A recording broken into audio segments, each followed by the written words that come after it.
Salut, c'est Adam. Les relations secrètes ont le pouvoir de défaire des familles, et au cœur de tout cela se trouve une femme accablée par un péché pour lequel elle ne peut pas se racheter. N'oubliez pas de souscrire. Dans l'Oregon, Sylvia réveille John tôt un matin après une nuit intime ensemble, mais elle le renvoie rapidement sans engager la conversation. Alors qu'il part, elle remarque un inconnu qui l'observe, bien qu'elle n'y prête guère attention. Sylvia monte ensuite dans une voiture avec son amie Laura, et à son alarme, l'étranger commence à les suivre. Les deux fans arrivent dans un restaurant gastronomique où elle travaille, et l'étranger prend note de l'établissement avant de finalement s'éloigner en voiture.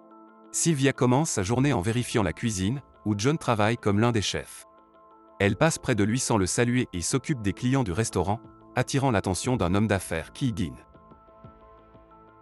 Pendant sa pause près de la plage, Sylvia se fait du mal avec un rocher, puis regarde curieusement les eaux tumultueuses en bas de la falaise voisine. Elle décide de mettre ses pensées derrière elle et retourne travailler au restaurant.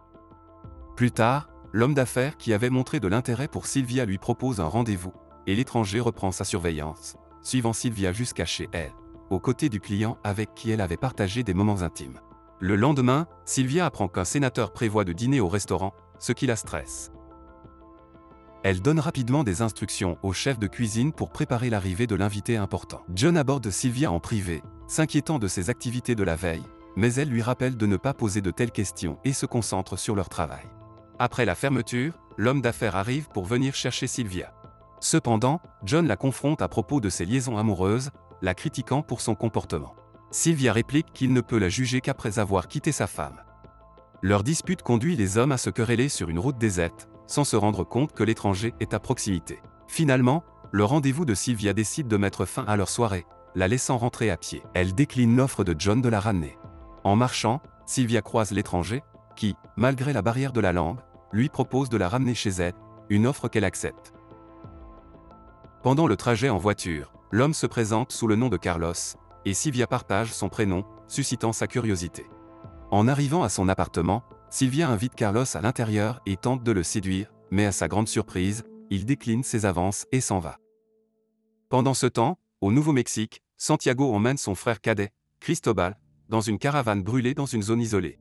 Santiago raconte comment leur père et la femme avec qui il avait une liaison ont péri dans l'incendie. Il exprime son étonnement face à ce que son père pouvait bien penser en brûlant vif. À la maison, Santiago trouve sa mère, Anna, qui se laisse aller au whisky avec sa sœur et une amie. Il souligne qu'elle boive le whisky de son défunt père, mais Anna plaisante en disant qu'il n'en aura plus besoin. Le lendemain, Anna refuse d'assister aux funérailles de son mari, alors Santiago et Cristobal s'y rendent seuls. Après la cérémonie, la famille de la femme avec qui le père de Santiago était impliqué les confronte. Robert, le mari de la femme, souhaite avec colère que le père de Santiago brûle en enfer, le tenant responsable de la mort de sa femme. Les frères choisissent d'ignorer la confrontation, mais Santiago remarque Mariana, la fille aînée de Robert. Avant ces événements, Gina avait un rendez-vous avec son amant, Nick, qui l'a conduite dans une caravane qu'il avait empruntée. Cette révélation dévoile que Nick était le père de Santiago, et Gina était la femme de Robert. Le jour des funérailles de Gina, Santiago suit la famille jusqu'à chez eux, attendant là-bas jusqu'à ce que Mariana sorte seule. Il la suit jusqu'à un magasin, où il l'aborde dans le but d'éviter toute dispute familiale.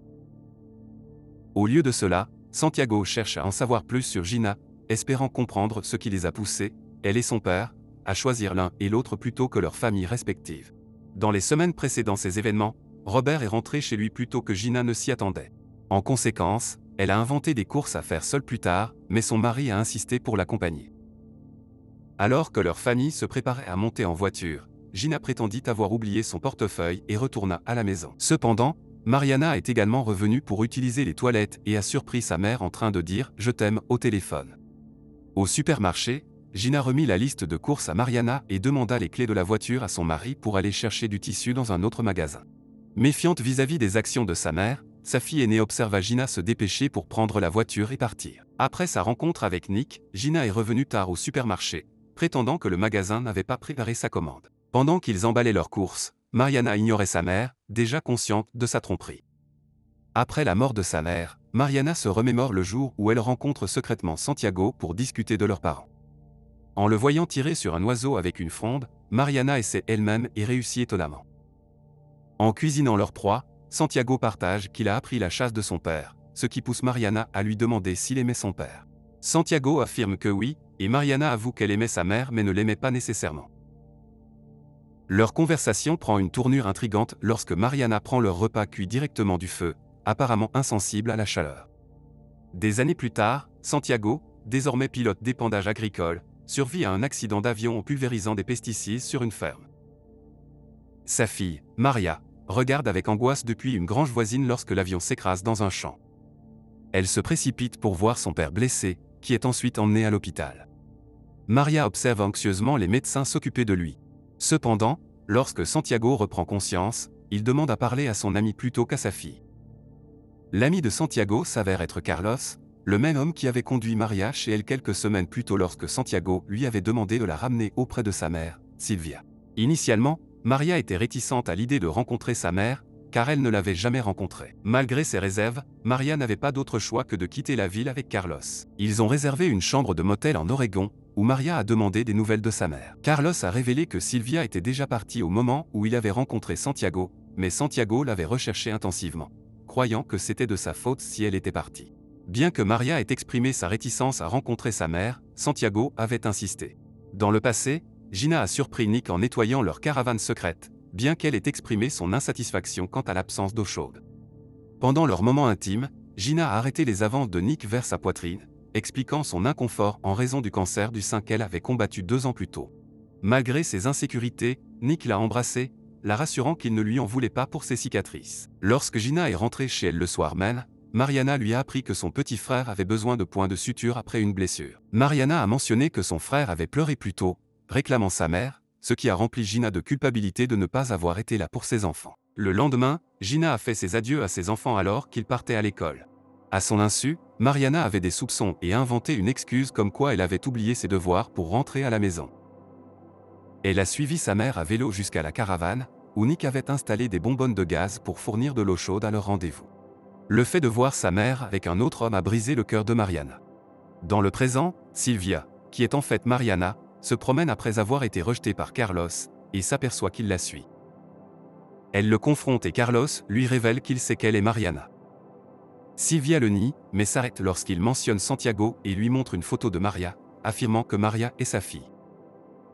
Silvia nie cette révélation et dit à Carlos de ne pas s'approcher d'elle. Cependant, lorsqu'elle rentre chez elle ce soir-là, elle fixe la photo du bébé qu'elle a laissé derrière elle il y a des années, confirmant sa véritable identité en tant que Mariana. Elle se souvient d'avoir partagé des photos de famille avec Santiago après la mort de leurs parents. Santiago a demandé à garder une de ces photos, et en retour, Mariana voulait qu'il lui donne une cicatrice.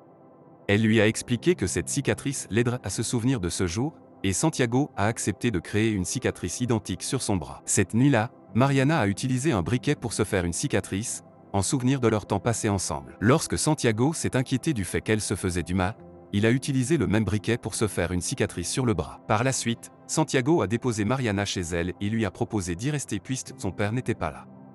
Il a promis de ne pas la toucher et tous deux sont allés dans la chambre de Robert pour se cacher des frères et sœurs de Mariana. Pour tenter de comprendre les choix de son défunt père, Santiago a demandé à Mariana de porter la chemise de nuit de sa mère tandis qu'il porterait la chemise de son père. Malgré la promesse de Santiago de ne pas la toucher, ils finissent par s'embrasser. Dans le présent, Mariana est visiblement désemparée alors qu'elle a du mal à se concentrer au restaurant. Elle demande à parler à John en privé et lui demande s'il a pu l'aimer un jour. Lorsque John hésite à répondre, Mariana l'invite à s'enfuir avec elle, mais il hésite, ce qui est décevant. Plus tard, lorsqu'elle rentre chez elle, Carlos l'attend avec Maria, mais Mariana se détourne et part, les laissant déçus. Elle se souvient de la nuit où elle a confirmé la liaison de sa mère et de la douleur que cela lui a causé. Gina était rentrée tard et Mariana, après avoir interrogé sa mère, avait découvert la vérité sur sa relation avec Nick, ce qui lui avait brisé le cœur. Le lendemain, Gina décide de faire un pique-nique. Mais Mariana refuse de se joindre à elle et s'en va, expliquant qu'elle se rend chez une amie pour un projet. Au lieu de cela, sa fille s'est rendue à la caravane, où sa mère avait conservé de précieux souvenirs. Ces souvenirs ont eu un impact profond sur Mariana et l'ont amenée à changer d'avis. Elle s'est adressée à Laura et lui a demandé de l'aide pour retrouver Carlos et Maria. Ensemble, elles ont cherché dans les motels des environs, mais ne les ont pas trouvés. Pendant une pause, Laura s'enquiert de ce qui s'est passé et Mariana avoue qu'elle a abandonné sa fille 2 jours seulement après sa naissance parce qu'elle pensait qu'elle ne la méritait pas. Il y a des années, elle a surpris Santiago en se présentant à sa mère et à sa tante. Après le départ des femmes, Mariana a demandé à voir la chambre de ses parents et Santiago l'Y a emmené. Ils ont partagé un moment d'intimité sur le lit de Nick et Anna. Quelques semaines auparavant, Gina et Robert avaient tenté de faire l'amour, mais Robert n'avait pas pu aller jusqu'au bout, laissant sa femme dans un sentiment d'insatisfaction et de gêne. Au fil des jours, Gina a commencé à regretter sa décision, réalisant que sa vie était devenue stagnante et sans passion. Elle retourne donc auprès de Nick, ignorant que Mariana l'a suivie et a été témoin de leur liaison. Furieuse et désireuse de se venger, Mariana sabote le tuyau de gaz de la caravane pour les effrayer. Dans le présent, Mariana et Laura localisent enfin Carlos. Mariana insiste pour voir sa fille, mais la fille trahie refuse d'abord, et Carlos leur claque la porte au nez. Inébranlable, Mariana et Laura réservent une chambre à proximité, espérant avoir l'occasion de parler à Maria. Le lendemain matin, Mariana découvre que Carlos et Maria se préparent à partir. Alors que Carlos est dans le parking, Mariana se précipite dans leur chambre pour parler à sa fille, suppliant d'avoir une chance de parler. Finalement, Maria accepte, et Carlos s'en va. Seule avec sa fille, Mariana s'excuse de l'avoir abandonnée et partage qu'elle a pensé à elle pendant son absence, complimentant sa ressemblance avec son père. Maria révèle alors que l'avion de Santiago s'est écrasé et qu'il est à l'hôpital. Après leur conversation, Maria assure à Carlos que sa mère les rejoindra au Mexique. Il y a des années, Cristobal a découvert la relation de Santiago avec Mariana et l'a averti de la mettre fin. Cependant, Santiago a défié les conseils de son frère et a continué à voir Mariana. À son retour à la maison, Anna l'a confronté, le réprimandant pour être impliqué avec la fille de la maîtresse de son père. Une nuit, une pierre avec une lettre attachée a traversé la fenêtre de Robert, révélant la relation de Mariana avec Santiago. Robert a confronté sa fille, et quand elle n'a pas nié, il l'a frappée et est parti. Mariana a appelé Santiago pour le prévenir des intentions de son père. Dans le présent, Mariana attend à l'hôpital pour voir Santiago et interagit maladroitement avec Maria. Ils finissent par s'asseoir ensemble en silence. Le lendemain de la manipulation de la conduite de gaz de la caravane par Mariana, Gina et Nick se sont rencontrés à nouveau. Gina a confessé son désir de subir une opération pour dissimuler sa cicatrice, mais Nick l'a rassurée, exprimant son amour pour la cicatrice comme un symbole de sa force. Alors qu'ils s'embrassaient, Mariana a mis le feu à la conduite de gaz, espérant les surprendre en flagrant délit. Cependant, lorsque le feu s'est propagé sans qu'il ne sorte, elle s'est inquiétée et a appelé sa mère. Avant de réagir, la conduite de gaz a explosé, engloutissant tout, y compris le couple, dans les flammes. Dans le présent, Mariana apprend que la jambe de Santiago est gravement infectée à la suite du crash, et l'amputation est envisagée. Mariana, submergée par l'émotion, le regarde dormir. Le médecin suggère de partir pour le laisser se reposer, mais Mariana demande à rester avec lui. Seule avec Santiago, elle exprime sa peur de devoir élever Maria sans lui et avoue sa responsabilité dans l'accident qui a tué Nick et Gina, hantés par ce jour-là depuis. La nuit où Robert a découvert la relation de sa fille, il a arrêté sa voiture pour réfléchir à la situation. Santiago est passé devant lui, et les deux hommes se sont échangés des regards avant que Santiago ne parte. Mariana a pris une décision soudaine de s'enfuir avec Santiago ce soir-là.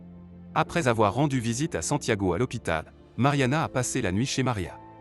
Elle a remarqué la cicatrice de brûlure sur le bras de Maria, qui lui rappelait la cicatrice similaire de son père. Santiago lui avait dit qu'il avait fait la cicatrice comme moyen de se souvenir de Mariana, et Mariana avait avoué qu'elle avait fait la même chose. Maria a demandé si sa mère resterait. Mais Mariana était incertaine, laissant Maria s'inquiéter de son départ, et Mariana n'a pas trouvé les mots pour la rassurer. Mariana a dormi dans la chambre de Santiago et a remarqué qu'il avait conservé la photo qu'elle lui avait donnée il y a des années. Cela l'a ramenée au lendemain de leur fuite lorsque Mariana avait révélé sa grossesse et sa peur. Santiago l'avait rassurée en disant qu'ils pouvaient commencer une nouvelle vie ensemble au Mexique. Le lendemain, Mariana a enfin parlé à Maria et a admis l'avoir laissée il y a des années par peur que sa fille ne finisse comme elle. Elle a supplié Maria de lui pardonner, mais Maria n'a pas encore fourni de réponse. Lorsqu'ils sont allés à l'hôpital, ils ont appris que Santiago n'avait plus besoin d'une amputation, ce qui a fait sourire Maria. Elle a invité Mariana à se joindre à elle pour rendre visite à son père, acceptant apparemment Mariana comme faisant partie de sa famille. Alors que Mariana réfléchissait à tous les secrets qui avaient déchiré leur famille au fil des ans, elle a accepté l'offre de sa fille, espérant qu'elle pourrait enfin briser le cycle et construire un avenir meilleur ensemble. Si vous êtes intéressé par ce genre de film, veuillez passer à la vidéo suivante à l'écran et partagez également vos réflexions sur ce film dans les commentaires. Mettez un j'aime et abonnez-vous. Au revoir.